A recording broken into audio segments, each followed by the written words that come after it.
Hello दोस्तों, good afternoon. कैसे आप लोग? आशा है कि आप लोग बहुत अच्छे होंगे।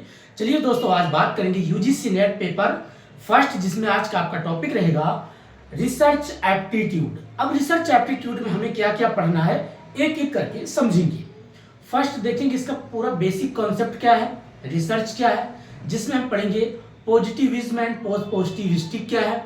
देन उसके बाद हम पढ़ेंगे स्टेप ऑफ रिसर्च क्या है। देन उसके बाद पढ़ेंगे कैरेक्टर ऑफ रिसर्च क्या है, टाइप्स ऑफ रिसर्च क्या है, मेथड्स ऑफ रिसर्च क्या है। देन उसके बाद हम पढ़ेंगे इसमें दो और बेसिक मेथड्स होते हैं, जिसमें एस्क्यूनेस क्या है और कुर्तिस क्या है, जिसको कुर्तिस बोलते हैं, कई कई कुर्तिस कहते हैं। देन उसके बाद पढ़ेंगे हाइपोथेसिस क्या है, जिसमें दो पार्ट पढ़ेंगे, नल हाइपोथेसिस क्या है, अल्टरनेटिव हाइपोथेसिस क्या है। देन उसके बाद पढ़ेंगे एथिक्स ऑफ रिसर्च क्या है। उसके बाद लास्ट में हम पढ़ेंगे आईसीटी सपोर्ट मटेरियल क्या है। ये पूरा बेसिक कॉन्सेप्ट है आपका रिसर्च एप्टीट्यूड का, ये पूरा टॉपिक यही है। अब इसमें आपका जो पेपर पूछता है रिसर्च एप्टीट्यूड में क्या पता करना चाहता हूँ, ये बस बेसिक कुछ कॉन्सेप्ट पूछना चाहता है। जैसे आपको मेथड से क्वेश्चन दे देगा, या कैरेक्टर ऑफ रिसर्च क्या है उस वहां से क्वेश्चन पूछ सकता है। आपका एक एक करके भी बताते हैं कहां से क्वेश्चन पूछता है। तो हमें क्या करना दोस्तों, सभी को बेसिक जितने टर्म है सबको याद करना चाहिए। कोई ऐसा टॉपिक नहीं हो कि जो आपका छूट जाए, सभी टॉपिक पढ़ना बहुत जरूरी है। अब शुरुआत करते पहले कौन सा टॉपिक लिखते हैं, आपका यूनिट सेकंड, जिसमें टॉपिक है आपका रिसर्च एप्टीट्यूड। Research aptitude. अब रिसर्च एप्टीट्यूड में हमें क्या क्या पढ़ना होता है, देखिए पहला इससे कॉन्सेप्ट को समझेंगे। जैसे कॉन्सेप्ट में क्या आएगा, अभी बात करते हैं कॉन्सेप्ट। दूसरा पॉजिटिविज्म क्या है, पॉजिटिविज्म क्या है, एंड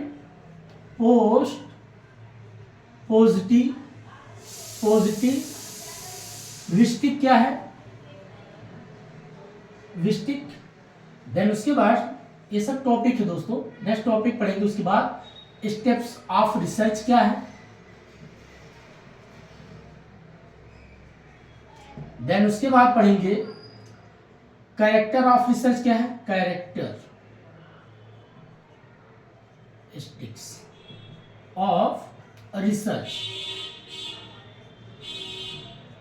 देन उसके बाद पढ़ेंगे अगला topic types of research, types of research.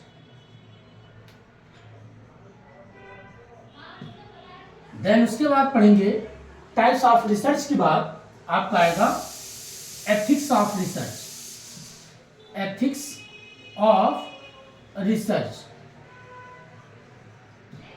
Then उसके बाद आपका रहेगा लास्ट में, जिसमें एस्क्यूनेस क्या है, एस्क्यूनेस ऑफ, ये बेसिक चीज इस एस्क्यूनेस क्या है। देन उसके बाद कुर्तिस क्या है, कुर्टिटियस बोलते हैं, और हाइपोथेसिस क्या है, हाइपोथेसिस। ये बेसिक चीज आपका होता है। और पढ़ेंगे और टॉपिक इसी में आगे लिख देते हैं, सैंपलिंग क्या है,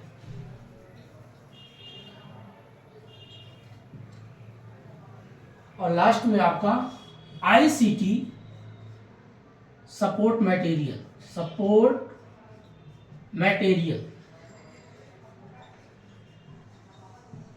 ये जो सपोर्ट मटेरियल मीन्स ये कितना आपका आईसीटी सपोर्ट मटेरियल जो है रिसर्च में कितना, आईसीटी सपोर्ट मटेरियल रिसर्च। बस इतने आपका सभी, अगर आप देखेंगे मेन टॉपिक हेडिंग यही है, और इसी के अंतर्गत सब टॉपिक छुपे हैं। अब देखेंगे कॉन्सेप्ट पहले क्लियर करेंगे, देन पॉजिटिविस्टिक पढ़ेंगे। स्टेप ऑफ रिसर्च में टोटल इसमें 8 पॉइंट होता है। कैरेक्टर ऑफ रिसर्च में इसमें टोटल 12 पॉइंट होता है। टाइप्स ऑफ रिसर्च आपका 30 पॉइंट होता है इसमें। एथिक्स में जो बेसिक है नैतिकता की बात करता है, इसमें आप पढ़ेंगे एटीट्यूड क्या है, एप्टीट्यूड क्या है, एप्टीट्यूड क्या है, इंटीग्रिटी क्या है, इंटीग्रिटी, इंटीग्रिटी क्या है, अर्थात सत्यनिष्ठा क्या है, हिंदी में बोलते हैं इसको। ये बेसिक चीज आपको ये भी पढ़ना पड़ता है। एसक्यूनेस हम पढ़ेंगे, ये थोड़ा मैथमेटिक्स है, कुर्ती से भी मैथ, हाइपोथेसिस, सैंपलिंग, ये भी समझेंगे। अब एक एक करके शुरुआत करते हैं। पहला टॉपिक शुरू करते हैं आपका कॉन्सेप्ट ऑफ रिसर्च। देखिए रिसर्च में अगर आप बेसिक चीज पढ़ेंगे, रिसर्च मतलब होता है किसी चीज का रिसर्च रेशनल तरीके से खोजना, एक साइंटिफिक तरीके से चीजें होना चाहिए, रेशनल होना चाहिए, तार्किक वे में होना चाहिए, ना कि कोई काल्पनिक के आधार पर होना चाहिए। कोई भी आप काम करो, आप पढ़ाई करते हो तो एक तार्किक वे में होना चाहिए। अब ऐसा नहीं कि आप क्या पढ़ रहे हो, जो आपके सिलेबस से लेना देना नहीं, आप वो भी पढ़ रहे हो, कहीं से वीडियो पाए वो भी पढ़ना शुरू कर दिया, ऐसा नहीं होना चाहिए। रिसर्च हमेशा जो भी काम करो पूरा साइंटिफिक होना चाहिए। आप पढ़ाई करते हो पूरा तार्किक अर्थात साइंटिफिक तरीके का होना चाहिए। आपका जीवन उसका उद्देश्य क्या होगा, आप क्या बनेंगे उससे, पढ़ाई करने के बाद क्या आप अचीवमेंट करेंगे, तो उसका कोई ना कोई उद्देश्य होना चाहिए। तो कॉन्सेप्ट यही कहता है रिसर्च मतलब किसी नई चीज का खोज करना, नई चीज का आविष्कार करना। जैसे आपने पुराने समय में देखा होगा, ओल्ड कॉन्सेप्ट में जो मोबाइलें होती थी, पहले 1200 सेट 1600 सेट मोबाइल होती थी, ठीक है। आज देखा जाए तो स्मार्टफोन, नए नए मॉडल्स मोबाइल मार्केट में देखने को मिले। ये किसका देन है, रिसर्च का। तो रिसर्च कैसे किया गया, कोई आपका काल्पनिक था नहीं, रिसर्च एक वास्तविकता में खोजा गया, एक रियलाइबिलिटी होता है, एक वास्तविकता में चीजों को खोजा गया, जो आप उसको महसूस कर रहे हैं, देख रहे हैं, अपने जीवन में उसका उपयोग कर रहे हैं। इसलिए रिसर्च में अगर नाम देखेंगे, रिसर्च रेशनल होना चाहिए, एक्सपर्ट होना चाहिए, सर्च होना चाहिए, एक्सपीरियंस होना चाहिए। एक प्रकार से ये बेसिक पॉइंट एक एक करके इसमें दर्शाता है, ठीक है। तो अगर आप जब भी पढ़ो रिसर्च, तो रिसर्च मतलब नई चीज का खोज करना, और वो खोज किस रूप में होना चाहिए, साइंटिफिक होना चाहिए, लॉजिकली होना चाहिए, और जीवन से जुड़ी हुई चीजें के आधार पे होना चाहिए, जो मानव उसका प्रयोग कर रहा है।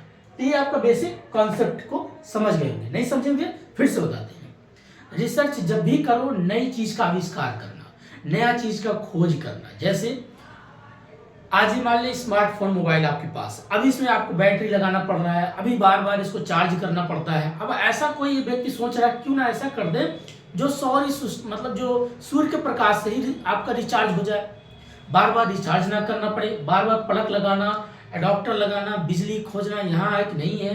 तो अब क्या होगा, आपके लिए और आसान हो जाए, इस पे भी काम चल रहा है। अब यही जो नया आइडिया, नया विचार, नया सोच लाता है, वही तो रिसर्च है दोस्तों। जैसे आप देखते हो कोई बच्चा पढ़ाई करता है तो सोचता है मैं कुछ एक नया तरीके से पढ़ाई करता हूँ।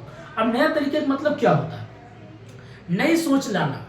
अब पहले क्या आप कभी सोचे थे पढ़ाई ऐसे बोर्ड पे होगा या वीडियो बनाया जाएगा, अपलोड किया जाएगा, कभी कोई नहीं सोचता था। आज देखिए पूरा एक जमाना चेंज हो गया, एक प्रकार से पूरा सिस्टम चेंज हो गया एजुकेशन का, एक डिजिटल जमाना आ गया है पढ़ाई लिखाई का। ये चीज क्या है, आपके एक रिसर्चर का ही तो देन है। नहीं कि सामने स्टूडेंट बैठे होते हैं, यहाँ गुरुजी बैठे होते, फेस टू फेस क्लासेस चलती थी, है कि नहीं है। अब देखिए ये सब किसका देन है, रिसर्च का ही तो देन है। आने वाले समय में और कुछ चेंज होगा। कुछ लोग कहेंगे अब पढ़ाई सिर्फ एक सर्टिफिकेट नहीं होना चाहिए, पढ़ाई के जीवन कुछ अलग होना चाहिए। तो बहुत कुछ चीजें नया होता रहेगा, ठीक है। तो रिसर्च मतलब नई चीज का खोज करना, नया चीज का आविष्कार करना और नई चीज आप लाना, ठीक है। अगला बात करें पॉजिटिविज्म, पोस्ट पॉजिटिविस्टिक। पॉजिटिविज्म जो होता है आपका, ये साइंटिफिक बात करता है। जैसे साइंटिफिक मतलब होता है जिसमें एक विज्ञान दिखाई दे, जीवन का। जैसा मोबाइल है तो मोबाइल के जो खोज किया कोई विज्ञान नहीं था उसमें, भाई तार्किक हुआ, नया आविष्कार हुआ तो विज्ञान हुआ। ऐसा है नहीं कोई काल्पनिक कहानी गढ़ रहा बैठ के, जो चीज है नहीं जीवन में उसको हम क्यों कल्पना में माने। तो ये पॉजिटिविज्म मतलब एक साइंटिफिक होना चाहिए, और पोस्ट पॉजिटिव मतलब लॉजिकली होना चाहिए, तार्किक होना चाहिए। ये क्यों ये शब्द दिया गया, कुछ वेस्टर्न ऐसे फिलोसफर थे, उन्होंने सोचा पहले क्या होता था, जब आपके आसपास कोई ऐसी एक्टिविटीज, कोई घटनाएं घटती थी, जैसे आप जा रहे हो रास्ते में, ठीक, अचानक आपको चोट लग गया, या आपका ट्रेन छूट गया, आपका बस छूट गया, आपके एग्जाम छूट गया, या आपने एग्जाम क्वालिफाई किया, बाद में आपका सिलेक्शन नहीं हुआ, तो कहेंगे क्या कहते, ईश्वर की जो मर्जी होगा वही होगा, आपके करने से कुछ नहीं होगा, जो आपको मिलना होगा वो मिलेगा। आज भी लोग बोलते कि नहीं बोलते। तो बाद में लोगों को लगा ऐसे कैसे हो सकता, हर चीज का ईश्वर, हर चीज में ईश्वर। ईश्वर थोड़ी ऐसा कर रखे कि आपको तकलीफ देंगे, आपको सुख देंगे। वो तो आपका कभी डेस्टिनी है, कभी एक्सीडेंटल कोई घटनाएं घट जाती है तो जिसपे आप उसको नहीं समझ पाते उसको ईश्वर से जोड़ देते हो। लेकिन बाद में लोगों ने उस घटना को समझा कि भाई आप रास्ते में जा रहे थे, अब कोई पत्थर था आपने देखा ही नहीं, आपके पैर में लग गया तो चोट लग गया, तो वहां से आपको समझ आ गया कि पैर कर देख के चलेंगे भाई, कहाँ पत्थर है कहाँ गड्ढा है, तो इसको आप देख करके चलेंगे। तो आपके अंदर सोचने समझने की ताकत है कि नहीं है। तो बोला गया अब जो है ईश्वर पे सब चीज मत डालो कि एग्जाम फेल हो गया तो ईश्वर ने फेल करा दिया, नहीं। अगर आपने भाई हो सकता है उस तरीके की तैयारी नहीं किया, उस लेवल तक कि आपने सिलेबस को पढ़ा नहीं, जो सिलेबस में है टॉपिक क्या उस लेवल क्वेश्चन आया या आपने बना नहीं पाया, तो पीछे रीजन ये होता है। तो ये जो बातें अब कहा जाता है जब कोई घटना घटती है, कोई इश्यूज बनते हैं, कोई इवेंट होता है, तो अब उसको पॉजिटिविज्म पॉजिटिविस्टिक के तरीके से उसको समझाया जाता है, ना कि उसे काल्पनिक रूप से या मैथोलॉजी तरीके से चीजों को बताया जाए। उसको एक रियल तरीके से बात होनी चाहिए वास्तविकता में। जैसे आज हम मानो सोते हैं, जागते हैं, बैठते हैं, उठते हैं, बात करते हैं, रोजगार के लिए, रोजी रोटी के लिए घर से बाहर निकलते हैं, ये सब क्या प्रोसेस है, पूरा एक प्रकार से लॉजिकली है, साइंटिफिक है। काम नहीं करोगे तो कैसे पैसे कमाओगे। तो इसको बोला गया भैया वास्तविकता की बात करो, पॉजिटिविज्म एंड पॉजिटिविस्टिक होना चाहिए। अर्थात इसमें क्या होना चाहिए, एक प्रकार से विज्ञान होना चाहिए, विज्ञान अर्थात साइंस, और पॉजिटिविस्टिक मतलब यहां तर्क होना चाहिए अर्थात लॉजिक। इसकी बातें कहा गया है। और जब तक विज्ञान और तर्क, आज जैसे चाइना है, जापान है, मलेशिया है, ऐसे देश क्यों आगे बढ़ गए, क्योंकि उनको अगर देखा जाए कंट्री सबसे ज्यादा बुद्धिज्म को अपनाया। अब बुद्धिज्म कोई ऐसा नहीं है कोई बेकार चीज, लोगों को दिमाग में बैठा के खराब। एक्चुअली क्या है ना कि लोगों को जब कोई सही डायरेक्शन, सही दिशा नहीं मिलता तो भटके हुए लोग होते हैं। आज चाइना कितना डेवलप कर गया, जापान कितना डेवलप कर गया। जापान में देखिए कभी भूकंप आता है तुरंत अपने आप को 1 हफ्ते या 15 दिन में पूरा बिल्डिंग बना के तैयार कर लेता है। अब वहीं पता चला आप भारत में कुछ ऐसी घटना हो जाए 50 साल पीछे चला जाएगा। सोचोगे कैसे, क्योंकि यहाँ के लोग हमेशा ईश्वर से जोड़ देते हैं। ईश्वर आस्था मानना कोई गलत बात नहीं है, मगर हर कदम पे ईश्वर, आपको जैसे लग रहा है ईश्वर ही की कदम पे आप दुनिया चल रही है, अरे आपको ब्रेन दिया है, दिमाग दिया, इस पे चलाओ ना, इसका आप कभी प्रयोग नहीं करते हो। तो ये जो उन लोगों ने सबसे ज्यादा विज्ञान और तर्क पे ही सोचा, आज इतने इसीलिए बहुत आगे है, डेवलप किए। अगर कोई व्यक्ति विज्ञान की खोज नहीं करता, अगर दवा की मेडिसिन की खोज नहीं होता, या जब कोरोना काल में आप देखते होंगे कितनी बीमारियां फैल गई, कितने लोग मरने लग गए, अगर दवा का इजाद डेवलपमेंट खोज नहीं किया होता तो कैसे लोगों को वैक्सीन लगता। अब बाद में उसका नेगेटिव पॉजिटिव हुआ अलग मैटर है कि चलिए उस टॉपिक को आगे हो जाएगा, इस पे हम बात कर लेते हैं। पॉजिटिविज्म एंड पॉजिटिविस्टिक मतलब तर्क और विज्ञान के आधार पर बातें रखना चाहिए, ना कि मैथोलॉजी पे। अब बात करते हैं step of research. Step of research means होता है क्रमगत तरीके। जब कभी भी आप रिसर्च करो एक क्रमगत तरीके से होना चाहिए, स्टेप बाय स्टेप होना चाहिए। जैसे अब क्रमगत मतलब होता है जैसे आप कोई काउंट करते हो, गिनते हो, तो 1 फिर 2 फिर 3 फिर 4 5 ऐसे होता ना, असेंडिंग डिसेंडिंग, अर्थात बढ़ते क्रम में है। तो ऐसे ही आपका जब रिसर्च करोगे स्टेप ऑफ रिसर्च, इसमें 8 पॉइंट है, आप स्टेप बाय स्टेप काम करना। कैसे, पहले किसी चीज का प्रॉब्लम ढूंढो। देखिए रिसर्च अगर आप ढंग से पढ़ लो, आपके जीवन में इसको अप्लाई करके देखोगे तो बहुत कुछ चीजें सीख के जाओगे। जैसे बहुत से लोग कहते हैं भाई कि मेरा बिजनेस अच्छा नहीं चलता, मेरी पढ़ाई अच्छी नहीं हो पाती, मैं एग्जाम क्वालिफाई नहीं कर पाता, मेरे जीवन बहुत कुछ समस्याएं हैं। तो ये जो प्रॉब्लम आती है, उस प्रॉब्लम अगर आपने अपने जीवन के प्रॉब्लम को समझ गए तो वास्तव में आप अपने जीवन को बेहतर कर सकते हो। कैसे, अब जब आपको पता है कि मेरा बिजनेस अच्छा वर्क नहीं कर रहा, मेरा बिजनेस मार्केट में एक प्रकार से सर्कुलेट नहीं है, एक स्ट्रेच, एक फैलाव के रूप में नहीं चल पा रहा, लोगों तक नहीं पहुंच पा रहा है, तो मैं कैसे इस पे काम करूं। तो आप पहले प्रॉब्लम को आइडेंटिफाई करो, प्रॉब्लम है क्या। हो सकता है आप अच्छी मार्केटिंग नहीं कर पा रहे हो सकता है कस्टमर को आप समझ नहीं पा रहे हो सकता है कस्टमर को क्या चाहिए आप क्या बेच रहे हैं। कभी कभी लोगों को लगता है, जैसे कुछ लोगों से बात करते हुए आप यार दोस्त, तो कुछ पल में वो आवासी लेते हैं, जमाई लेना शुरू कर देते हैं, तो आपको लगता है यार क्या मेरी बात क्यों नहीं सुन रहे। एक्चुअली वो चाहते क्या है, जो वो चाहते वही चीज उनको आप दे दो, बस आपको सबसे बड़े फॉलोअर बन जाएंगे। आप वो मांग रहा है, मान लीजिए कोई व्यक्ति मांग रहा है आपसे मछली, आप उसको दे रहे हो पत्थर, तो कैसे एक्सेप्ट होगा ना। बाकी एग्जाम्पल यही समझाने के लिए, जिसको भूख है उसको रोटी दो, आप उसको गाना गा रहे हो, अरे भाई उसको पेट खा ले, पहले पेट भरो तब गाना का स्वाद लेगा।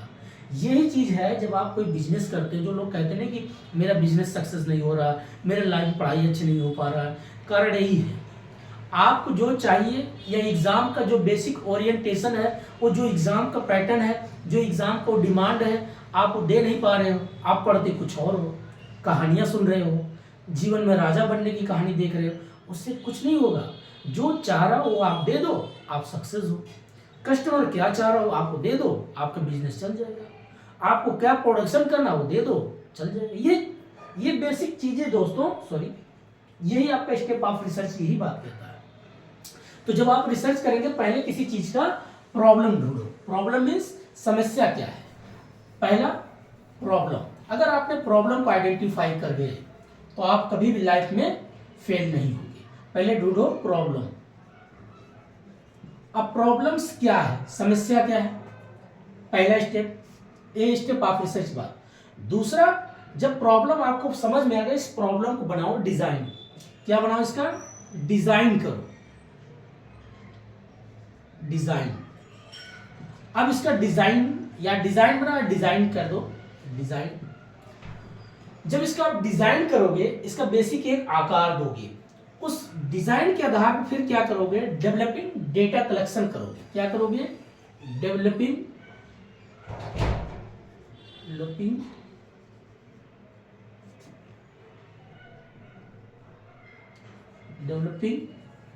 डेटा कलेक्शन करो।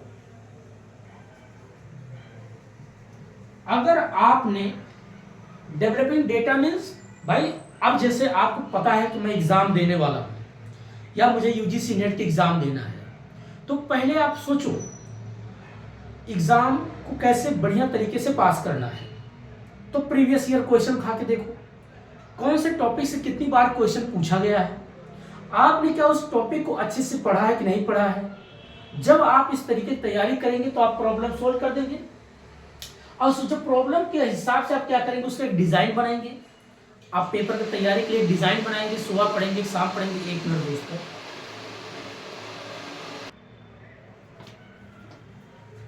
तो प्रॉब्लम के बाद डिजाइन, उसके बाद डेवलपिंग डाटा, फोर्थ आप करेंगे इसी डेटा को आप क्या करते हो, सैंपल बनाते हो, अर्थात सैंपलिंग।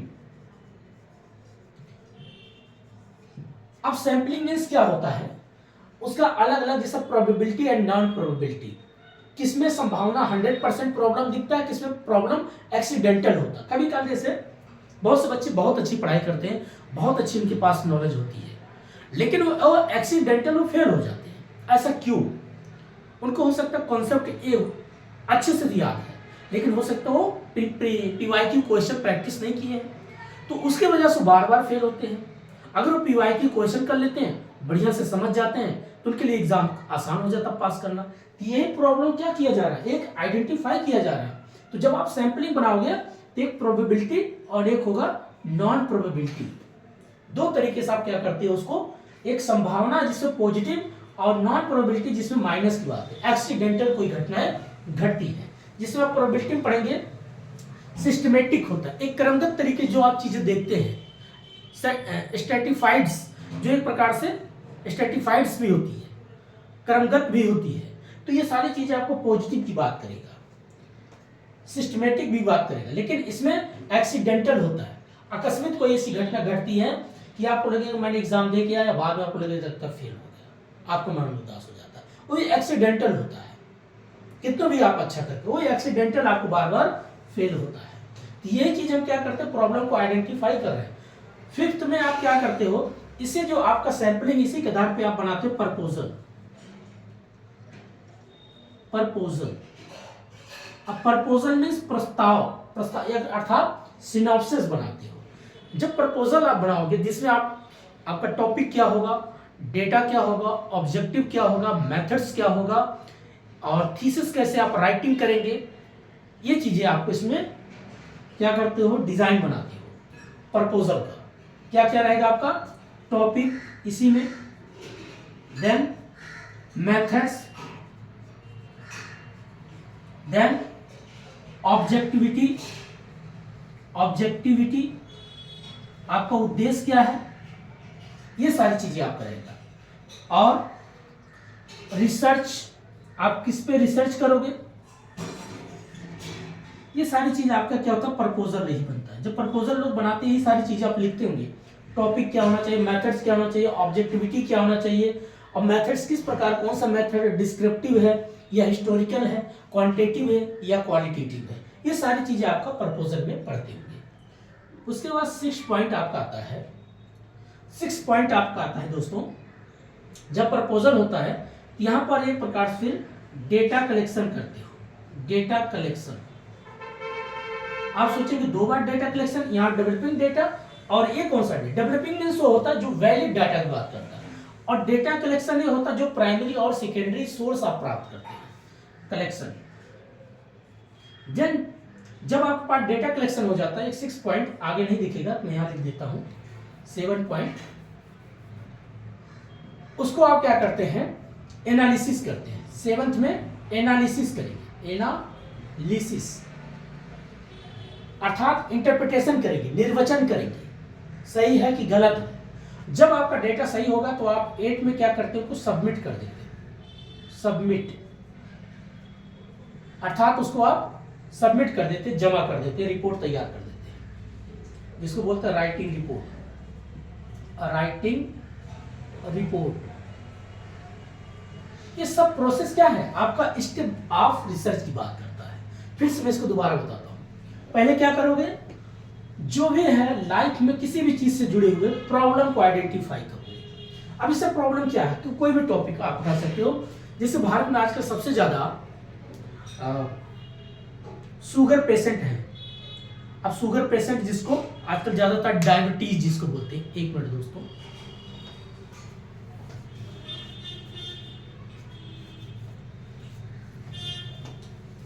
यस। तो पहले आप क्या ढूंढोगे, प्रॉब्लम। तो प्रॉब्लम क्या मिला, डायबिटीज।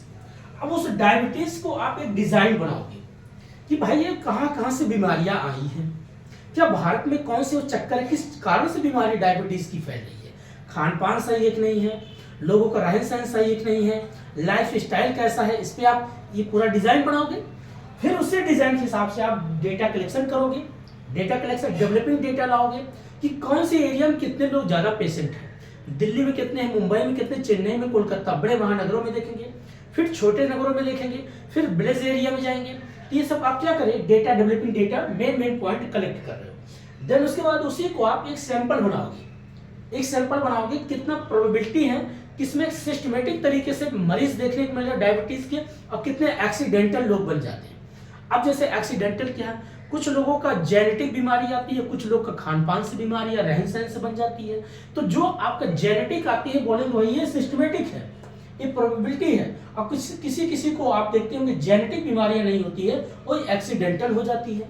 भाई अब गांव का बंदा बहुत शुद्ध हवा में खाया पिया रहता था, बड़े शहरों में चला गया, अब रात को 2 बजे सोएगा, उठेगा 10 बजे। अब उसकी लाइफ स्टाइल चेंज हो गया, खाने पीने का लाइफ स्टाइल चेंज हो गया, बॉडी में जो उसका सेल बनता वो भी एक प्रकार से अनबैलेंस हो गया। तो वहां पर जो सेल है, जहां पर उसको सेल एक प्रकार से उससे बॉडी को जितना एनर्जी देना चाहिए था वो एनर्जी नहीं पा रहा है। भाई पहले सुबह वो 5 बजे उठता था, आज वो 10 बजे उठ रहा है। तो जो फर्क आ रहा 5 आवर का अनबैलेंस हो रहा, उसका इम्पैक्ट क्या हो रहा है, एक्सीडेंटल होने का कारण बनने लग गया। तो ये आप चीजें क्या करती है, हर एक पॉइंट में आपका ये रिसर्च किसी भी फील्ड में आप करेंगे तो यही प्रोसेस होता है रिसर्च करने का, स्टेप ऑफ स्टेप। फिर उसी को आप क्या एक प्रपोजल बनाओगे। प्रपोजल बनाओगे जब आप रिसर्च करोगे किसी टॉपिक पे, तो आप जैसे मान लीजिए कोई मेडिकल फील्ड का स्टूडेंट है, अगर वो रिसर्च करना चाहता है डायबिटीज पे, तब प्रपोजल बनाएगा, वो टॉपिक लिखेगा डायबिटीज पहले, फिर उसके बाद ऑब्जेक्टिव क्या है, आपका उद्देश्य क्या है रिसर्च करने का। भाई उद्देश्य यही है कि हमें बीमारी को पता करना है, कहाँ से बीमारी आई है, क्या ये जेनेटिक है या एक्सीडेंटल है, ये टॉपिक। अब उसके हिसाब से मेथड लगाएगा, एक्सपेरिमेंटल मेथड लगाएगा या क्वांटिटेटिव मेथड लगाएगा, क्वालिटेटिव मेथड। अभी मेथड क्या कहती है जैसे आप कोई चीज़ खाना बनाते हो या आप पढ़ाई करते हो तो कोई कोई आपका मेथड होती है, कोई कोई सबकी अपनी लाइफ स्टाइल होती है पढ़ाने का, समझाने का। तो वही आपका क्या होता है, रिसर्च का एक बेसिक मेथड होता है। मेथड यही कि भाई हो सकता है लार्ज लेवल में वो रिसर्च करे, हो सकता है छोटे सैंपल में रिसर्च कर ले।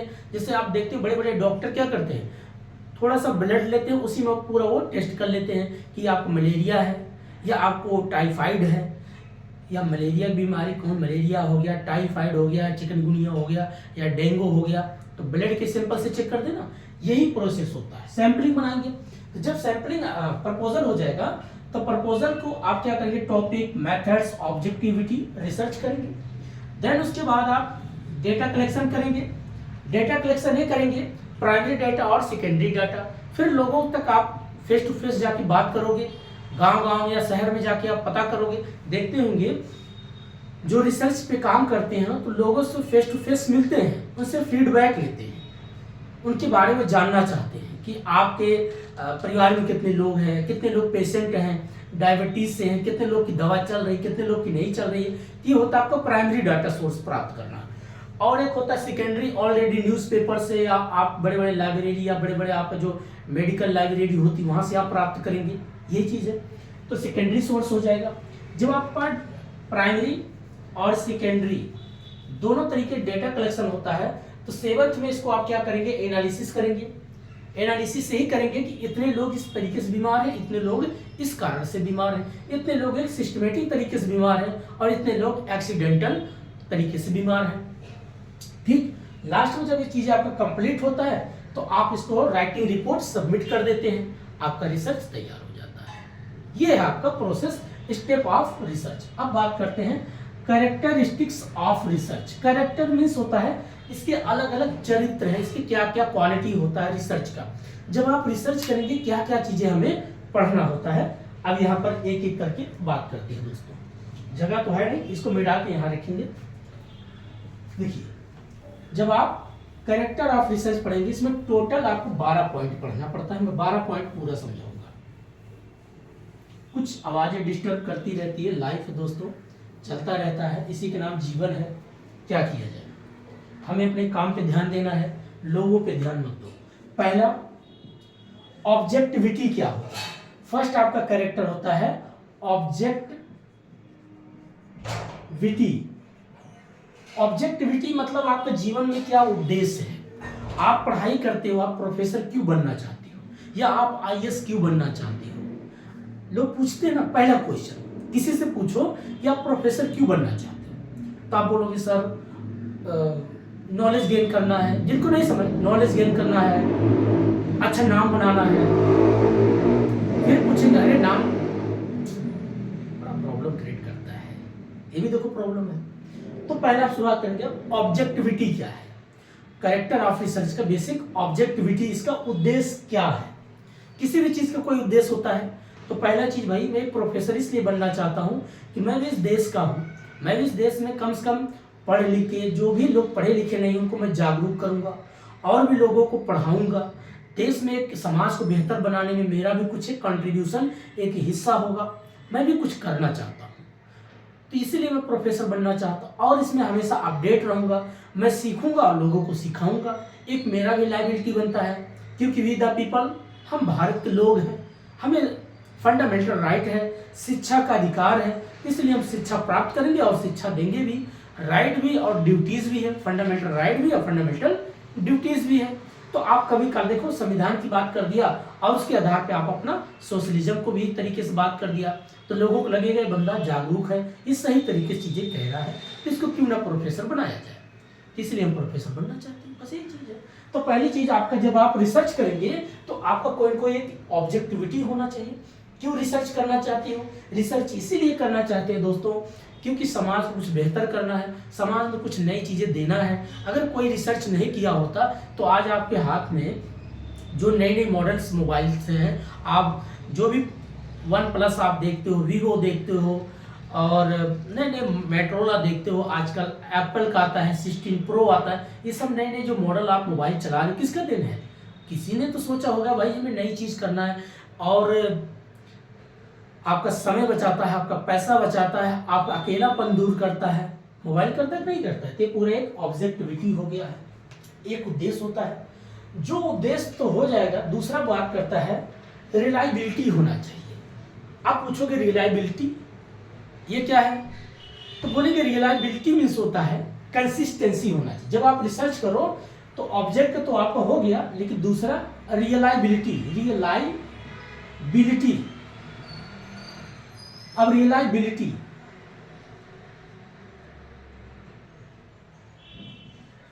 मतलब कंसिस्टेंसी होना चाहिए। ऐसा नहीं है कि आप आज आपने पढ़ाई किया 2 दिन गायब हो जाओ, या आपने रिसर्च पे आज काम किया 4 दिन छुट्टी ले लो। ऐसे करोगे तो आपका रिसर्च कंप्लीट होगा नहीं। कैरेक्टर वही बात कर रहा है, क्या क्या कैरेक्टर होना चाहिए। तो रिलायबिलिटी होना चाहिए, ऑब्जेक्टिविटी होना चाहिए, तीसरा वैलिड होना चाहिए। वैलिड, अब वैलिड मीन्स किसी भी चीज का एक वैलिडिटी होनी चाहिए, अर्थात वैलिड मतलब वैलिडिटी। अब वैलिडिटी आपका इंटरनल होता है, एक्सटर्नल होता है, कंटेंट होता है। अब जब कोई आप काम करो उसकी वैलिड होना चाहिए ना, इलीगल थोड़ी होना चाहिए। जो भी रिसर्च करो समाज को देखते हुए करो कि वास्तव में वैलिड बात है। अगर मैं वीडियो बनाऊं तो एक वैलिड होना चाहिए, ऐसा नहीं जो मन में आया कहानी सुना दिया। आप जो भी चीज बताओ वैलिड होना चाहिए, टॉपिक पे बात करो, टू द पॉइंट बात करो। यूपीएससी के इंटरव्यू में ऐसे ही क्वेश्चन पूछेंगे, टू द पॉइंट, आपसे इधर उधर नहीं पूछते, टू द पॉइंट पूछते हैं। तो जो आप रिसर्च करो वैलिडिटी होना, वैलिडिटी मतलब एक सटीकता पे होना चाहिए, इंटरनल होना चाहिए, एक्सटर्नल होना चाहिए, कंटेंट बेस पे होना चाहिए। इसमें चार कुछ पॉइंट बता देते हैं कौन कौन। एक्सटर्नल, इंटरनल, टर्नल, कंटेंट, ये सारी चीज क्या है आपकी वैलिड की बात करती है। सही तरीके की बात होना चाहिए, इधर उधर की बातें नहीं, वैलिड होना चाहिए। फोर्थ क्या कहता है दोस्तों, यहां पर लिखते, फोर्थ कहता है एक्वारेसी होना चाहिए। एक्वारेसी, अब एक्वारेसी मीन्स मतलब एक सटीकता होनी चाहिए, एक सटीक पॉइंट होना, टू द पॉइंट होना चाहिए। पहले तो वैलिड हो, ठीक ठाक कंटेंट हो, दूसरा आपका एक्वारेसी होना चाहिए, सटीक होना चाहिए। जो पूछा गया है रिसर्च जिसपे आपको करना, पता चला कभी कल देखते होंगे लोग मार्केट से निकलते बोलेंगे आज कोट पैंट लेना है, लेकिन वहां पता चला लहंगा चोली खरीद लिए। ये सब क्या है, गलत है, मजाक कर रहे हैं। तो ये क्या होता है, अगर आपको जिस पॉइंट पे आपको काम करना वही करो। अगर आपको रिसर्च करना था डायबिटीज पे, तो क्यों भाई आप रिसर्च करने लगे मलेरिया पे, उससे क्या लेना देना आपका है। यही होना चाहिए, एक्यूरेसी होना चाहिए। फिर तो आप अगला बात करता है, एक्यूरेसी के बाद आपका अगला आता है क्रेडिबिलिटी होना चाहिए। क्रेडिबिलिटी, अब क्रेडिबिलिटी मीन्स होना चाहिए जो आपका इंफॉर्मेशन है कैसा होना चाहिए, सही इंफॉर्मेशन, हमेशा ठीक ठाक होना चाहिए। इंफॉर्मेशन, क्रेडिबिलिटी मतलब सूचना की बात करता है, इंफॉर्मेशन की बात करता है कि आपका जो सूचना कैसा होना चाहिए, सूचना भी ठीक ठाक होना चाहिए, आपकी डाटा ठीक ठाक होना चाहिए, डेटा। और सिक्स्थ बात क्या करता है आपका, रीएप्लीकेबल होना चाहिए, अर्थात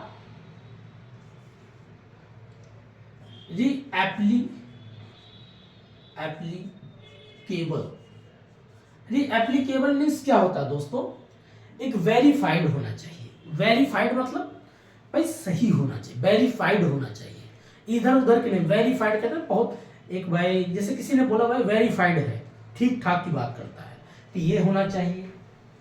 अब ये सब कैरेक्टर की बात करते हैं। सेवंथ क्रेडिबिलिटी हो गया तो हाँ ठीक। उसके बाद आपका साइकिकल, जिसको बोलते हैं साइकिकल, एक होता है सर्कल की तरीके से, जिसको बोलेंगे साइक्लिकल, अर्थात एक सर्कल की तरीके से होना चाहिए, चक्रीय होना चाहिए। अगर यहां से प्रॉब्लम इस सर्कल के व्यू में होना चाहिए, प्रॉब्लम यहां से शुरू हुआ और जब तक उसका एंडिंग पॉइंट नहीं आ जाता तब तक आप काम करते रहो, इसको बोलते हैं सर्कल व्यू में होना चाहिए, चक्रीय होना चाहिए।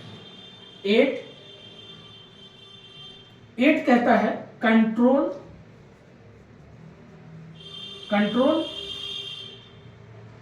कंट्रोल होना चाहिए, अर्थात फैक्टर या फैक्टर कंट्रोल बोलते हैं, ऐसे बोल सकते हो, फैक्टर कंट्रोल या कंट्रोल फैक्टर। इधर उधर की बातें नहीं होनी चाहिए, कंट्रोल्ड होना चाहिए, ना कहीं मैक्सिमम हो ना मिनिमम हो, एकदम बैलेंसिंग अप्रोच में होना चाहिए। नाइन्थ क्या कहता है, आपका लॉजिकली होना चाहिए, अर्थात तार्किक होना चाहिए, ठीक है, और लॉजिकली होना चाहिए, तार्किक होना चाहिए। देन एक मिनट दोस्तों, क्या है, एक मिनट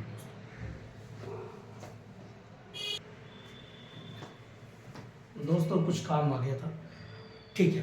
तो उसके बाद हम क्या करेंगे, कंट्रोल मतलब फैक्टर कंट्रोल करेंगे, ना मैक्सिमम हो ना मिनिमम, फिर उसके बाद लॉजिकल होना चाहिए। देन उसके बाद हम पढ़ते हैं दोस्तों, मुझे लगता है रीएप्लीकेबल 2 बार हो गया, कोई बात नहीं, और आगे बताएंगे। दूसरा इंपीरिकल होना चाहिए, इंपीरिकल या इंपीरिकल बिलिटी बोलते हैं, इंपीरिकल बिलिटी रिसर्च। ये क्या है, इंपीरिकल एबिलिटी रिसर्च मीन्स होता है जिसका ऑब्जर्वेशन होना चाहिए, अनुभव बेस पे होना चाहिए,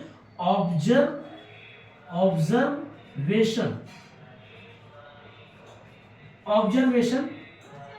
आवाज आने शुरू हो जाती है, इसीलिए थोड़े कभी काल रोकना पड़ जाता है वीडियो। तो ऑब्जर्वेशन मतलब एक मिनट दोस्तों, बंद करते हैं, कोई बात नहीं दोस्तों, आवाज आने दो, बड़ा क्या करें, बड़ा डिस्टर्ब करता है, रात को ही लगता है वीडियो बनाना पड़ेगा। तो empirical ability research means observation, अनुमान लगाना, एस्टिमेटेड के आधार पे होना चाहिए। नेक्स्ट उसकी हम बात करते हैं, सिस्टमेटिक होना चाहिए, यहाँ सिस्टमेटिक, हाँ ठीक, सिस्टमेटिक होना चाहिए, सिस्टमेटिक, एक क्रमगत तरीके से होना चाहिए, स्टेप बाय स्टेप होना चाहिए। जैसे हमने स्टेप ऑफ रिसर्च की बात किया, ये पॉइंट बात करता है। अगला होता आपका जर्नलाइजेबिलिटी होना चाहिए, जर्न अर्थात कितने हो गए दोस्तों, एक ये हो गया 10th, ये आपका 11th, ये आपका 12th करते हैं। जनरलाइजेबिलिटी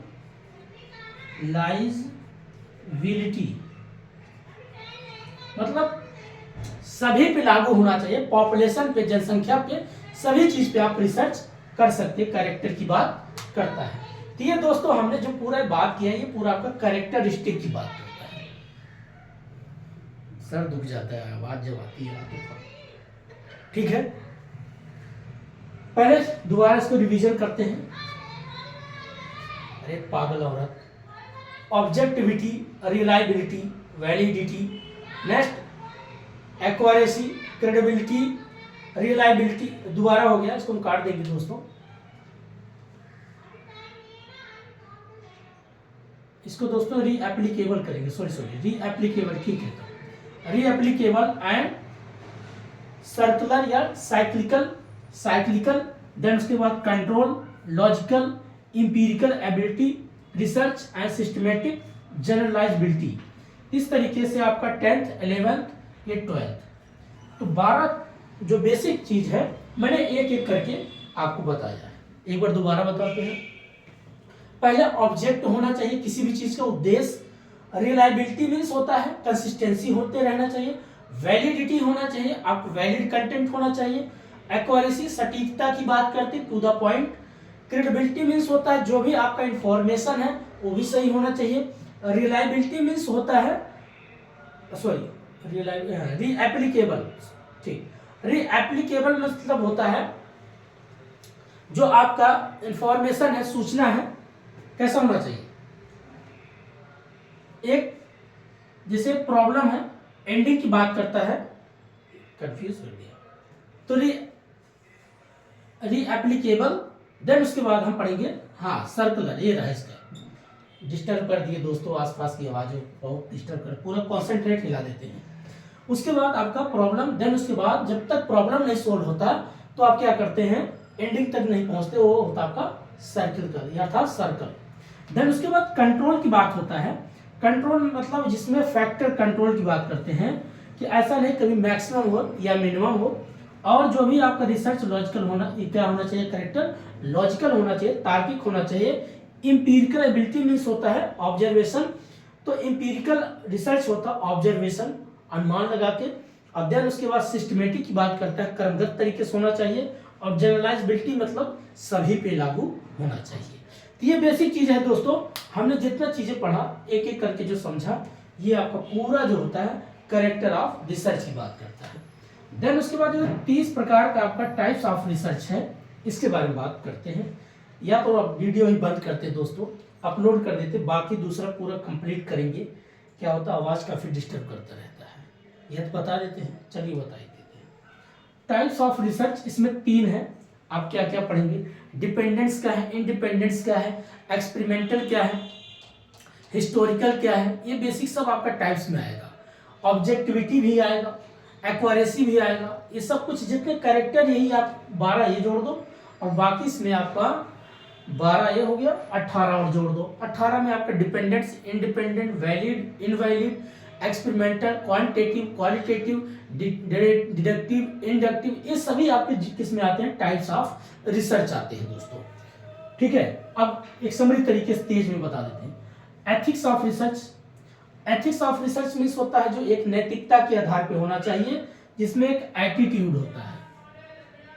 अब तो बना देते हैं, सुन लेना दोस्तों, लेकिन मैं दोबारा वीडियो बनाऊंगा, फिर से पूरा बनाऊंगा, नया वीडियो अपलोड करूंगा। अब कभी दिन में नहीं, मैं रात को ही बनाऊंगा। एटीट्यूड मीन्स होता है जो आपका व्यवहार है, आप किस तरीके कहते हैं ना, इनका एटीट्यूड देखो, इनका व्यवहार। जैसे किसी तरीके व्यवहार होता है एटीट्यूड, कोई गुस्सैल तरीके से बात करना, कोई बहुत पोलाइटली बात करना, तो आपका व्यवहार की बात करता है एथिक्स में। अपने इसका अगला होता है एप्टीट्यूड, आपके अंदर कितना क्षमता है किसी बात को कहने का या सुनने का। इंटीग्रिटी मतलब ये पॉइंट आपकी कहती है सत्यनिष्ठा। जब भी आप रिसर्च करो तो किसी का कॉपी नहीं होना चाहिए, किसी का नकल नहीं होना चाहिए, आपका खुद का रिसर्च होना चाहिए, खुद का थीसिस होना चाहिए, ना कि किसी का चोरी करके आप बना लो, किसी कट कॉपी पेस्ट करके। ऐसा अगर करोगे तो आपका रिसर्च रिजेक्ट हो जाएगा। इसीलिए आपका एथिक्स ऑफ रिसर्च कहता है नैतिकता के आधार पर होना चाहिए। आप लोग कभी देखते होंगे, चाहे मेडिसिन लाइन में कोई किसी का फार्मूला चोरी नहीं करता, या आजकल टेक्निकल लाइन में देखते होंगे सब लोग अपना अपना सॉफ्टवेयर बनाते हैं, कोई किसी का सॉफ्टवेयर चोरी नहीं करता। हाँ, चीजें मिलती जुलती हैं बट इतना नहीं रहता। अगर सेम टू सेम सब कुछ मिल गया 100% कट कॉपी पेस्ट है तो आपका रिजेक्ट हो गया। भाई आपने क्या किया, आपने कुछ नया नहीं किया। अब मैं जैसे पढ़ाता हूँ तो सारी चीजें किताब से पढ़ता हूँ, पढ़ने के बाद मैं अपना आइडिया लगाता हूँ, मैं कैसे उसको समझाऊंगा। ना तो सबके पास किताब है, सब लोग पढ़ सकते हैं, लेकिन जो पढ़ने के बाद जो पढ़ाने का तरीका होता है, बोलते हैं, सोचते हैं, समझते हैं, एग्जाम्पल ढूंढते हैं, तब आपको बता पाते हैं। यही तो होता है ना, अपनी ये खुद की पहचान, खुद से अपना काम करने का। यही चीज होना चाहिए, जब आप रिसर्च करो तो आपका खुद का होना चाहिए, किसी कॉपी पेस्ट नहीं होना चाहिए। एस्क्यूनेस क्या होता है दोस्तों, एक प्रकार से एक मैथ है। इसमें ऐसे एक लाइन खींचो और एक परपेंडिकुलर एक ऐसे ड्रा करो, ऐसे। यहाँ पर एक आपका ऐसे बना दो, एक होता है राइट साइड, एक होता है लेफ्ट साइड, जिसमें आप पढ़ते होंगे मीन, मीडियन और मूड। तो जो आप यहाँ जैसे अगर मान लो इसको डिवाइड करते हो तो ये 0 पॉइंट होगा, और इधर आप राइट साइड जाएंगे तो +1 +2 +3 +4 +5 की बात करेगा, और आप लेफ्ट साइड जाएंगे तो -1 -2 -3 इस तरीके की बात करेगा, -4। ये जो होता है राइट साइड की बात करेगा पॉजिटिव, लेफ्ट साइड की बात करेगा नेगेटिव, और ये जो 0 होगा ये इसमें कोई चेंज नहीं होगा।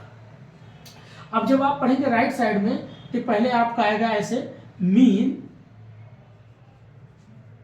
Then median, then mode. ये जब आप अगर देखते होंगे डायग्राम से बन के मिलेगा, मुझे लगता है इतना नहीं दिख रहा होगा, मैं यहां लिखता हूं मीन, देन उसके बाद मीडियन, देन उसके बाद मूड। ये जो आप प्रोसेस देखेंगे, सबसे बड़ा मीन, उसके बाद मीडियन, उसके बाद मूड। अगर आपको ऐसे दे देगा तो पूछेगा क्या राइट की बात कर रहा है लेफ्ट की बात।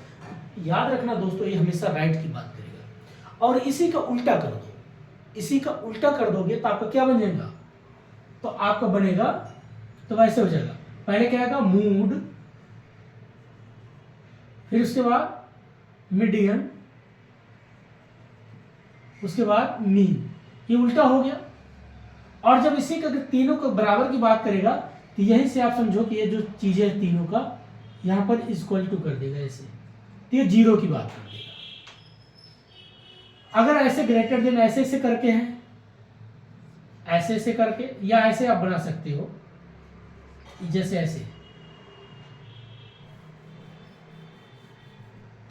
मीन, मीडियन एंड मूड, इस तरीके से। तो आपने देखा होगा ये लेफ्ट की बात हो गया, और जब यहीं पर इधर को होता है तो ये राइट की बात होता है। तीसरा यहीं पर लिख देते, कोई बात नहीं, इसी में जो बनेगा mean is equal to median is equal to mode, ये आपको होता है जीरो की बात। इसी को बोलते हैं एस्क्यूनेस। बस इतना याद रखना, यहां से क्वेश्चन आपका पूछ लेता है। ठीक है, नेक्स्ट अब बात करते हैं जिसको बोलते हैं कुर्तिस या कुर्टिटियस कहते हैं। इसमें सेम टू सेम, इसको यहां मिटा के बनाते हैं दोस्तों।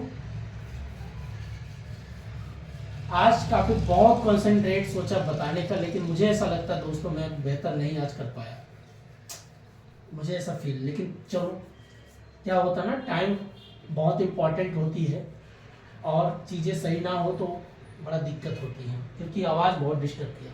अब बात करते हैं कुर्तिस का। इसमें क्या करिए, आप ऐसे एक देखते होंगे लाइन, फिर दूसरी लाइन, फिर एक तीसरी, ऐसे आप पढ़ते होंगे, देखते होंगे।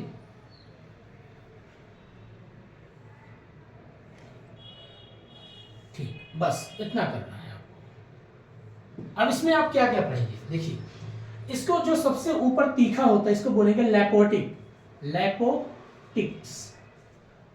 इसको बोलेंगे मेजियोटिक, मेजियोटिक। इसको बोलेंगे प्लेयोटिक, प्लेयोटिक्स। तो इस तरीके जो आप चीजें पढ़ते हैं, लैपोटिक, मेजियोटिक, प्लेयोटिक, या प्लेयोटिक मतलब पी वाई होता है, प्लेयोटिक्स। ये क्या कहना चाहता है, एक कुर्तिस में कहता है जो सबसे तीखी बात, मिडिल पॉइंट एंड प्लेयोटिक्स। इतना याद रखना, जब क्वेश्चन आएगा तो पूछेगा लैपोटिक मतलब सबसे तीखा, मेजियोटिक मतलब मिड पॉइंट, प्लेयोटिक मतलब जो प्लेट के नुमा में जो बेस के बेसिक आधार पे आ जाता है, इस लाइन की बात करता है। आपको सिर्फ फैक्ट चीज बता रहे दोस्तों, ये क्वेश्चन पूछता है। ठीक है, अगला हम बात करते हैं हाइपोथेसिस। हाइपोथेसिस मीन्स होता है किसी चीज का अनुमान लगाना, जैसे एस्टिमेटेड करना। अब अनुमान किस पे आप लगाएंगे, अनुमान एस्टिमेटेड किस पे लगाएंगे, दो ही चीज होता है। अब मान लीजिए आपके पास कोई कॉइन सिक्का है, अब अगर आपने एक बार उछाला, या तो हेड आएगा या तो टेल आएगा, लेकिन आएगा जरूर। लेकिन क्या बार बार हेड आ सकता, आ भी सकता, नहीं भी आ सकता। तो हाइपोथेसिस मीन्स होता है एस्टिमेटेड करना, जिसमें आप पढ़ेंगे हाइपोथेसिस में, हाइपोथेसिस इसमें दो चीज होती है, एक होता है नल और एक होता है आपका अल्टरनेटिव। ये दो चीज को याद रखना। नल हमेशा या तो यस होगा या तो नो होगा, बस। जैसे बहुत लोग लाइफ में होते हैं, बोलते हैं आप मेरे साथ चलोगे, तब पूछे, अगर बोलेगा हाँ बाद में देखता, तो बोलेगा ये सब मत करो, खिचड़ी मत करो, होच पोच मत करो, सीधे बोलो हाँ या ना, तो बोलेगा ना, कहीं जाओ हटो। तो ये नल हमेशा क्या करता है, जो डेटा कलेक्ट कर रहा है या तो पॉजिटिव आएगा या तो नेगेटिव आएगा, इससे ज्यादा कुछ नहीं, बीच का होच पोच नहीं होगा। लेकिन अल्टरनेटिव ये होच पोच होता है, यहां से जो चीज रिजेक्ट होता है इसको एक्सेप्ट करता है, ये सबको एक्सेप्ट कर लेते हैं। ये अल्टरनेटिव एक विकल्प लेके चलता है। जैसे विकल्प बहुत लोग आदमी होते हैं जो पढ़ाई करते हैं तो उनको लगता है यूपीएससी तैयारी करे, यूजीसी नेट की तैयारी करे, ये एसएससी को फार्म भर दे, पीसीएस का भर दे, या बैंकिंग के कर दे। तो कई वो क्या करते हैं, अल्टरनेटिव चीजें लेके चलते हैं। और ये जिसको लगता है दृढ़ संकल्प व्यक्ति, या तो बनेंगे आईएएस या तो नहीं बनेंगे। बन गया तो कलेक्टर, वही है जैसे कुछ लोग बोलते हैं युद्ध में जाते हैं, जीत गया पता नहीं क्या, हार गया तो गाजी, और ना ही तो समाधि, पता नहीं से कुछ बोलते हैं, उन लोगों का अपना कहानी है। तो ये जो बेसिक नल वाले होते हैं ये हमेशा एक टू द पॉइंट बात करेंगे, हाँ या ना, एक्सेप्ट या नो। लेकिन अल्टरनेटिव ये कई चीज खिचड़ी लेके बैठा होता है। इसको H0 से इसको हम डिनोट करते हैं, इसको H1 से डिनोट करते हैं, इस तरीके से हम बात करते हैं। तो बस इतना ही समझना, नल मतलब रिजेक्ट या तो accept, alternative accept, no reject, बस ये चीज है। हाई सैंपलिंग में क्या होता है जो आप पढ़ते होंगे, सैंपलिंग मतलब सैंपल तैयार करना। बेसिक दो पॉइंट होता है, probability and non probability. Probability means होता है जिसमें संभावना है, 3S और C की बात करता है, और इसमें ACPC की बात करता है। तो ये दो पॉइंट क्या होता है सैंपलिंग में, प्रोबेबिलिटी मतलब जिससे संभावना 100% किसी चीज का देखा जा सकता है, नॉन प्रोबेबिलिटी जिसमें संभावना आपको दिखाई नहीं दे सकता, एक्सीडेंटल कोई चीजें हो जाता है। जैसे आप कभी काल देखते होंगे किसी के पास आप कॉल मिला रहे थे 10 दिन से, नहीं लगा, अचानक से आपने मन से सोचा यार काफी दिन हो गया उससे बात नहीं हुआ, चलो कॉल आज मिलाते हैं, अचानक से उसी तुरंत कॉल आ जाता होगा, ऐसा होता ना। तो कहेंगे अरे अभी जस्ट मैं आपको याद कर रहा था, आपका कॉल आ गया, आपकी उम्र बड़ी लंबी। ये क्या है? एक्सीडेंटल। जो कभी आप रिसर्च कर रहे थे वो चीजें नहीं बन पाया, लेकिन अचानक वो चीजें आपके सामने ऐसा बन के तैयार हो जाता है, तो आपको लगता है ये क्या हुआ, उसी बोलते हैं एक्सीडेंटल थॉट, नॉन प्रोबेबिलिटी। और जो चीज आप एक क्रमगत तरीके से बनाते हैं जिसमें बनता चला जाता है उसको बोलते हैं प्रोबेबिलिटी। इसीलिए सैंपलिंग दो तरीके से होता है, सिस्टमेटिक होना और जो आपका नॉन प्रोबेबिलिटी हो एक्सीडेंटल होना। ये चीजें याद रखना, एक क्रमगत चलता है, एक बिना क्रमगत होता है, वो घटना के रूप में घटती रहती है। अब लास्ट में दोस्तों आईसीटी सपोर्ट मटेरियल रिसर्च में क्या करता है। देखिए जो आप रिसर्च करते हो तो आईसीटी का काफी बहुत योगदान है आपके रिसर्च में। भाई आपको डाटा कलेक्शन करना है, डेटा प्राप्त करना है, या आपको नई चीजें टाइपिंग करना, बनाना है, सिस्टमेटिक तरीके से बनाना है, डिजाइनिंग बनाना, प्रपोजल तरीके, जो प्रपोजल आप बनाएंगे, या आप पीपीटी बनाते होंगे, एक कंप्यूटराइज बनाते होंगे, जैसे पावर पॉइंट की तरीके से बनाते होंगे, जैसे फिल्मों में देखते होंगे कि अक्षर से घूमते हुए आता है, फिर उसके बाद नाम लिख के चला जाता है, पूरा स्टाइलिश तरीके से। तो आजकल डिजिटल चीजें आपका रिसर्च में काफी मदद करता है, बहुत मदद करता है, आपका टाइम बचाता है, आपका मनी बचाता है। सोचिए, और आपके काम को और प्रोग्रेसिव कर देता है, लोगों तक जल्दी एक्सेस होता है, पहुंच होती है, लोग जल्दी आपकी इंफॉर्मेशन सूचना को देखते भी, समझते भी, और जल्दी आपका फीडबैक भी मिल सकता है। तो आजकल ICT support material research aptitude में काफी हेल्प करता है। तो दोस्तों ये सब हो गया आपका पूरा रिसर्च एप्टीट्यूड का। अब एक बार फिर से मैं इसको रिकॉल करके समझाना चाहता हूँ। पहला होता है कॉन्सेप्ट। कॉन्सेप्ट मतलब रिसर्च क्या है? रिसर्च हमेशा नई चीज का आविष्कार करना, खोज करना, बस यही रिसर्च है। अब हमेशा रिसर्च क्या ऐसा है कि एक ही बार होगा, दोबारा नहीं, ये हमेशा होगा, नई चीज हमेशा आएगा। आप देखते हो हर एक इंसान के अंदर हर दिन कुछ नया चीज सीखता है, वो भी एक रिसर्च है। आप हर दिन कोई नई चीज सीखते हैं, नई चीज का अनुभव पाते हैं, लेकिन आपको पता नहीं होता है। लेकिन हर दिन आपको कभी बाहर निकलो तो आप कभी अनुमान लगाओ या सोचो कि मैंने आज कितना नया चेहरा देखा, नए लोग से मिला, या नए लोगों से कितना बातें किया, ये आपका रिसर्च का बेसिक पार्ट है।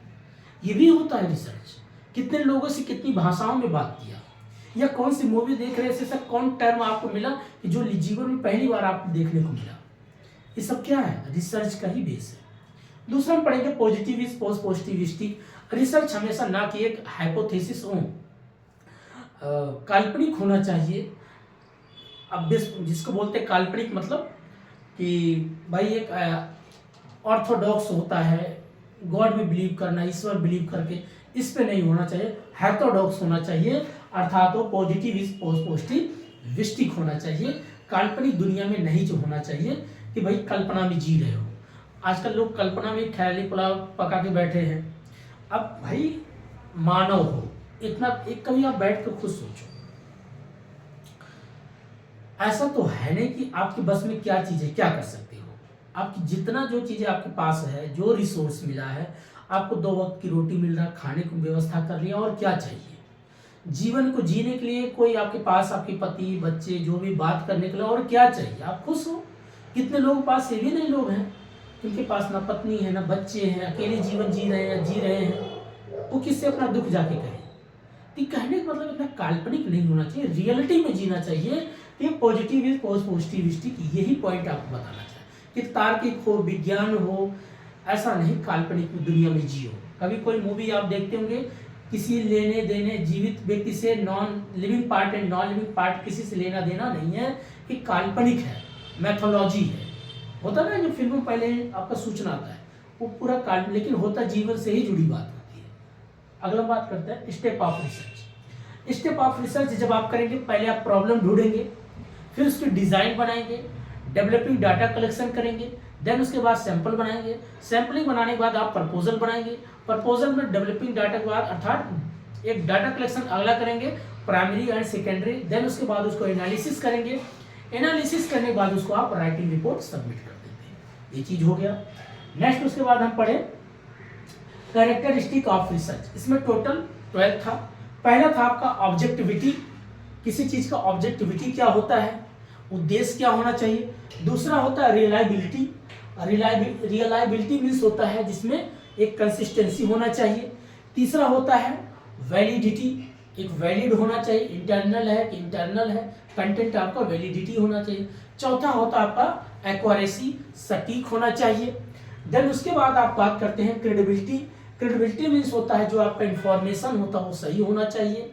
देन उसके बाद आप बात करते हैं कि जनरलाइजेबिलिटी। जनरलाइजेबिलिटी मीन्स होता है जो सामान्य तरीके से बात होता है, जो सब पे लागू होना चाहिए।